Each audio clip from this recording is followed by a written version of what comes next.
अगर कोई समुद्र बहुत बड़ा है तो उसका पानी ज्यादा खारा नहीं होगा। अगर कोई समुद्र छोटा है तो उसका पानी खारा होगा। महासागर का जितना भी जल होता है खारा होता है, हम उसे पी नहीं सकते। अगर पिएंगे तो फिर हमारे शरीर में बीमारी आने लगेगी, डिहाइड्रेशन होने लगेगा। वो पानी जल्दी देर तक रहता नहीं है शरीर में, वो खारा पानी होता है। दूसरा, उसमें ज्यादा देर तक रहेंगे तो चमड़वा छोड़ा देता है अपना, बहुत ज्यादा उसका पानी क्या होता है, खारा होता है।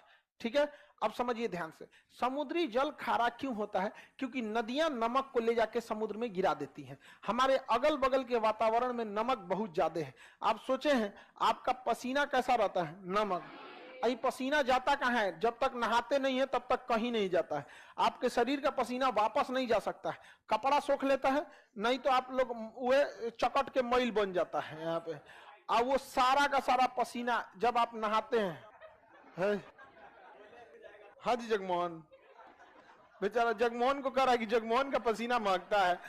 जगमोहन प्रिय विद्यार्थी है मेरा, समझ में आ गया कि नहीं आ गया?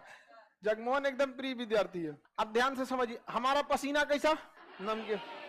गाय भैंस सब चीज का पसीना हम नहा लेते हैं, सारा नमकीन निकल गया, वो पानी नाली में गया, नाली से बड़े नाले में, नहर होते हुए नदी में। 140 करोड़ आदमी नहाया, किसी ना किसी नदी में गया, वो बंगाल की खाड़ी में गया या अरब सागर में, फिर बना नमक।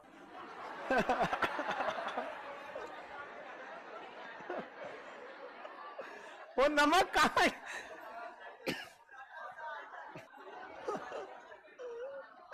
आगे सेंधा नमक खाने लायक है।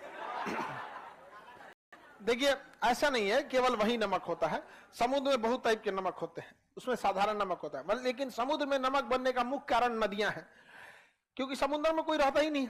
इसलिए गली मोहल्ला बकोट वकोट के कहीं ना कहीं से क्या लाती है सर? नमक वमक लेके आते हैं, ले आके उलाट देते हैं क्या समुद्र में। और समुद्र को कहीं जाना नहीं है, वहां पे उसका पानी क्या हो जाता है? खारा। तो बताइए, समुद्र के जल के खारे होने का मुख्य कारण नदियां क्या है? नदियां हैं। देखिए, अगर कोई समुद्र बहुत बड़ा है तो उसका पानी ज्यादा खारा नहीं होगा। अगर कोई समुद्र छोटा है तो उसका पानी खारा होगा, ज्यादा हो जाएगा खारा। अटलांटिक महासागर का खारापन 35 है। कितना है? प्रशांत महासागर का है 31। कितना है? 30 है। कितना है? ना 31। कितना है? 31। हिंद महासागर का इस तो नहीं, इसका 36 है। हिंद महासागर का 35। हिंद महासागर का 35। चलिए अब ध्यान समझिए, जितना बड़ा सागर रहेगा उसका खारापन उतना कम रहेगा।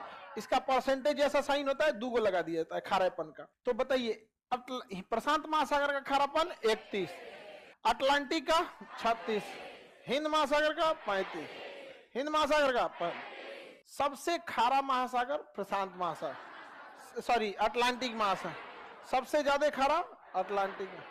जिसका रीजन समझिए अब आप खुद से, इधर से भी नदियां इधर गिर रही हैं, इधर की भी नदियां इधर गिर रही हैं, इस साइड की नदी इधर, इस साइड की नदी इधर, चारों ओर से उलाट दिया इसी में ले आके। इसका पानी क्या हो गया? खारा। हिंद महासागर का खारापन 35। देखिए, ये सारा नदी जितना इधर से आ रहा है ना, सब इसको क्या बना देगा? खारा बना देता है। प्रशांत महासागर इतना बड़ा है कि कितनों खारा कीजिएगा वो पंछुचुरे लगता है, क्योंकि सबसे बड़ा महासागर है। तो महासागरों में सबसे कम लवणता प्रशांत।